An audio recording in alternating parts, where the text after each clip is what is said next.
For me, my commitment competency is an area of personal strength. I'm really dedicated to my students, and I strive to create emotionally safe learning environments where students can take risks, develop confidence, and grow emotionally and academically. I develop positive relationships with my students and promote respectful student interactions by conveying respect and compassion for them, by listening carefully to them, and by responding to their needs and feelings. My students always know that I'm committed to helping each one of them achieve success.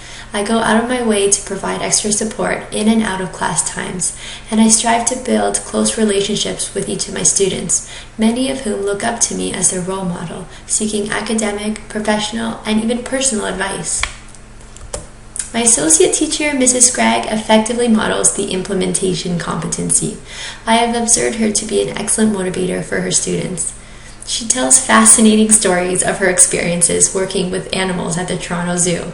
One story that lit up many of the eyes in her classroom was of a 20-foot-long articulated python, which she and a few other employees had to hold down to transport.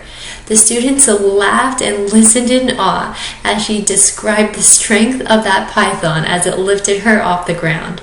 As grade 7s and grade 8s, many of her students love reptiles. In fact, she even has a bearded dragon in the classroom and has bred her own colony of mealworms, which the students volunteered to maintain. Students play with the dragon, feed it the mealworms, and even bathe it. She built a very positive classroom environment which encourages curiosity and growth. Her instructions are always very clear and effective.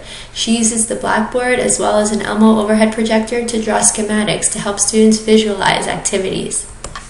Students feel really safe and comfortable in Mrs. Scragg's class and participate in classroom discussions. She welcomes student feedback, adapts and modifies instruction, and uses various instructional strategies to address the needs of all her students. For example, many of the students in her classes have been labeled as gifted, and as such, she expands her lessons to include activities that can stimulate her students and cause them to process important ideas at a high level. She teaches beyond the scope of the textbooks, introducing topics that are typically only taught in high school, such as atomic bonding. She provides her students with the opportunity to construct their own knowledge through laboratory experiments and hands-on activities. One competency that I would like to work on is classroom management. The first step to do this is to help students develop a sense of responsibility for their own actions. My expectations will be high and developmentally appropriate for the age that I'm teaching. The students will play a large role in creating the rules for our classroom community. Together, we will decide on our classroom rules, which I will write as positive statements to be displayed in the room. I will ensure that all students understand these expectations and the consequences for failing to meet them. The second step is to be fair and consistent in addressing inappropriate behavior. However, I will always maintain student dignity by remaining calm and not centering them out in front of the class. Third, and perhaps the most important step, is to motivate and engage my students so that behavioral issues are less likely to arise.